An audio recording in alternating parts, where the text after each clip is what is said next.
कैसे मैंने सार्वजनिक बोलने के अपने डर पर काबू पाया। एक प्रेरक कहानी। सार्वजनिक बोलना लोगों के सबसे आम डरों में से एक है। यह चिंता, घबराहट और यहाँ तक कि पैनिक अटैक का कारण बन सकता है। मैं यह जानता हूँ क्योंकि मैं उन लोगों में से एक हुआ करता था। मुझे भीड़ के सामने बोलने से नफरत थी, चाहे वह कक्षा की प्रस्तुति के लिए हो, कार्य बैठक के लिए हो या सामाजिक कार्यक्रम के लिए हो। मैं इसे हर कीमत पर टालता था, या अगर मुझे ऐसा करना होता तो मैं जुनूनी रूप से तैयारी करता और हर शब्द का तब तक अभ्यास करता जब तक कि मैं इसे याद नहीं कर लेता। लेकिन तब भी जब मुझे दर्शकों का सामना करना पड़ता था, तब भी मुझे कंपी, पसीना और मिचली महसूस होती थी। इस डर ने मुझे अपने जीवन में कई अवसरों से पीछे कर दिया। मैं अपने विचारों को साझा करने, अपने कौशल दिखाने और दूसरों के साथ जुड़ने के अवसरों से चूक गया। मुझे लगा जैसे मैं अपनी क्षमता के अनुरूप नहीं जी रहा था और मैं खुद को और दूसरों को नीचा दिखा रहा था। मैं इसे बदलना चाहता था, लेकिन मुझे नहीं पता था कि कैसे। फिर एक दिन कुछ ऐसा हुआ जिसने सब कुछ बदल कर रख दिया। मुझे एक ऐसे विषय के बारे में एक सम्मेलन में बोलने के लिए आमंत्रित किया गया था जिसके बारे में मैं भावुक था। यह एक बड़ा सम्मान और दुर्लभ अवसर था, लेकिन इसने मुझे डरा भी दिया। मैंने इससे पहले इतने बड़े और पेशेवर दर्शकों के सामने कभी बात नहीं की थी। मुझे लगा जैसे मैं योग्य नहीं था या इसके लिए तैयार नहीं था। मैं निमंत्रण को अस्वीकार करना चाहता था, लेकिन मेरे अंदर कुछ ने मुझे नहीं करने के लिए कहा। यह एक आवाज थी जिसने कहा, यह आपके लिए अपने डर पर काबू पाने का मौका है। यह आपके बढ़ने और सीखने का मौका है। यह आपके लिए बदलाव लाने का मौका है। मैंने उस आवाज को सुनने और निमंत्रण स्वीकार करने का फैसला किया। यह मेरे जीवन के सबसे अच्छे फैसलों में से एक था। मैं झूठ नहीं बोलूंगा और कहूंगा कि यह आसान था। भाषण की तैयारी में बहुत मेहनत और साहस लगा। मैंने बहुत शोध किया, एक मसौदा लिखा, इसे कई बार संशोधित किया और बार बार इसका अभ्यास किया। मैंने उन अन्य लोगों से भी प्रतिक्रिया मांगी जो सार्वजनिक बोलने में अनुभवी थे और उनकी युक्तियों और सुझावों से सीखे।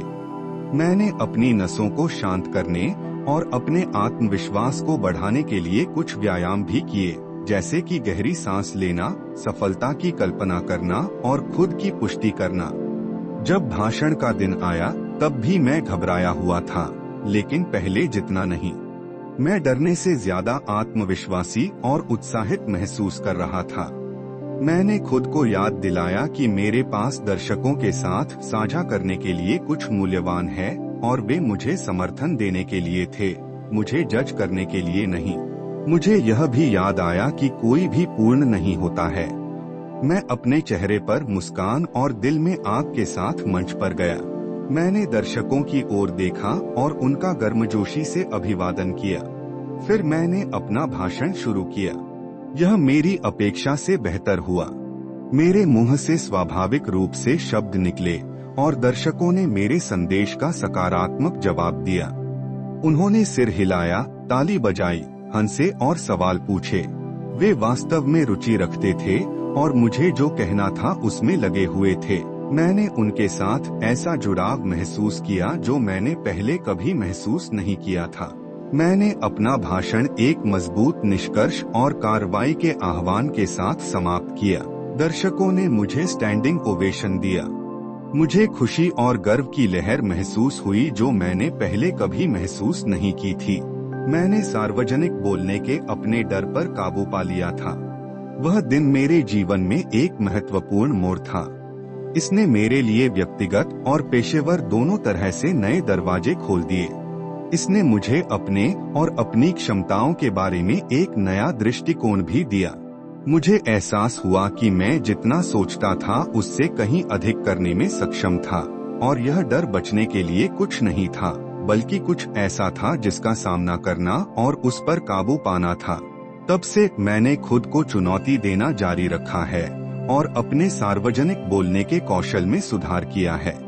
मैंने और अधिक कार्यक्रमों में बात की है, टोस्टमास्टर्स इंटरनेशनल सार्वजनिक बोलने के लिए एक क्लब में शामिल हुआ और यहाँ तक कि एक ब्लॉग भी शुरू किया जहाँ मैं अपनी अंतर्दृष्टि और अनुभव दूसरों के साथ साझा करता हूँ जो सार्वजनिक बोलने के अपने डर को दूर करना चाहते हैं। मैं यह नहीं कह रहा हूँ कि सार्वजनिक रूप से बोलना आसान है या मैं अब कभी नर्वस नहीं होता, लेकिन यह अब ऐसा कुछ नहीं है जो मुझे लकवा मारता है या मुझे सीमित करता है। यह कुछ ऐसा है जो मुझे सशक्त बनाता है और मुझे समृद्ध करता है। यदि आप ऐसे व्यक्ति हैं जो सार्वजनिक बोलने या उस मामले के लिए किसी अन्य भय से संघर्ष करते हैं, तो मुझे आशा है कि मेरी कहानी आपको कार्रवाई करने और इसे दूर करने के लिए प्रेरित करेगी। ऐसा करने से आपके पास खोने के लिए कुछ नहीं है और पाने के लिए सब कुछ है। याद रखें, डर केवल अस्थायी होता है, पछतावा हमेशा के लिए है।